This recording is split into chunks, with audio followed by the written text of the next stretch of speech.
প্রিয় বন্ধুরা আসসালামু আলাইকুম। আবার চলে আসলাম একটি নতুন ভিডিও নিয়ে। আজকের ভিডিওটা ইন্টারেস্টিং। দুপুর 2:15 সূর্যটা একদম মাথা বরাবর। ব্রহ্মপুত্রের তীরে ঠিক এই জায়গাটায় কিছু মানুষের সমাগম। প্রতিদিনের ন্যায় আজকেও বসবে মাছের ডাক, আঞ্চলিক ভাষায় যাকে বলা হয় গাতি। এই গাতিতে একটু ভিন্ন প্রক্রিয়ায় মাছ কেনা বেচা করা হয়, অর্থাৎ নিলাম পদ্ধতিতে এখানে মাছের মূল্য নির্ধারণ করা হয়। মাঝিরা অপেক্ষা করছে জেলেদের জন্য। জেলেরা সারাদিন নদীতে যে মাছ ধরেছে সেগুলো এখানে এনে নিলাম পদ্ধতিতে মাঝিদের কাছে বিক্রি করবে। বন্ধুরা, শুধু মাঝি নয়, আপনারা চাইলেও কিন্তু এই গাতি থেকে মাছ ক্রয় করতে পারবেন। জেলে এবং মাঝি উভয়ের জীবিকা মৎস্যকেন্দ্রিক হলেও কর্মগত দিক থেকে এদের মধ্যে রয়েছে বিস্তর তফাৎ। এই ভিডিওটি সম্পূর্ণ দেখলে আপনারা নিজ চোখে তা উপলব্ধি করতে পারবেন। এই যে বন্ধুরা দেখতে পাচ্ছেন নৌকোগুলো আসতেছে, এই নৌকোগুলোর মধ্যেই মাছ আছে। এনারা মাছ ঠিক ওই কিনার থেকে মাছ মেরে নিয়ে এসে এই যে ঠিক এই জায়গায় দেখেন ডাক বসে গেছে। এই যে মাছের ডাক বসে গেছে, আপনারা এই যে মহেন্দ্রক্ষণ শুরু হয়ে গেছে জেলেদের, দেখতেই পাচ্ছেন।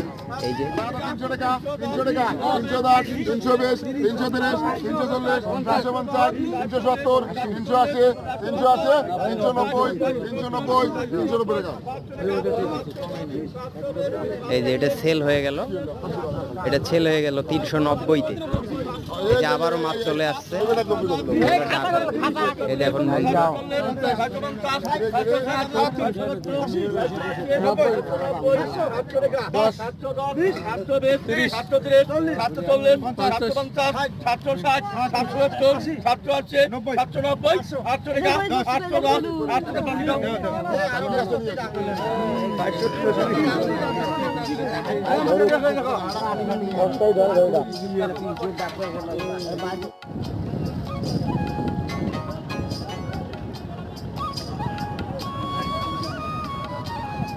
আপনি কি এই মাছ ওই ডাকের মধ্যে নিয়ে যাচ্ছেন?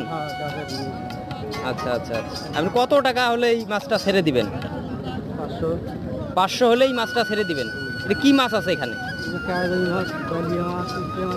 কাজলি মাছ, বালিয়া মাছ, ও আর গুড়া মাছ আছে।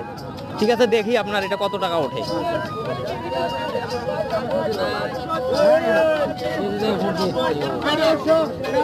দুইশো 220 230 250 260 270 280 290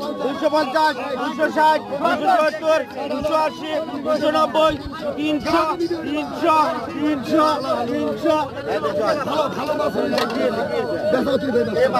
ওটা 300-তে সেল হয়ে গেল। 300।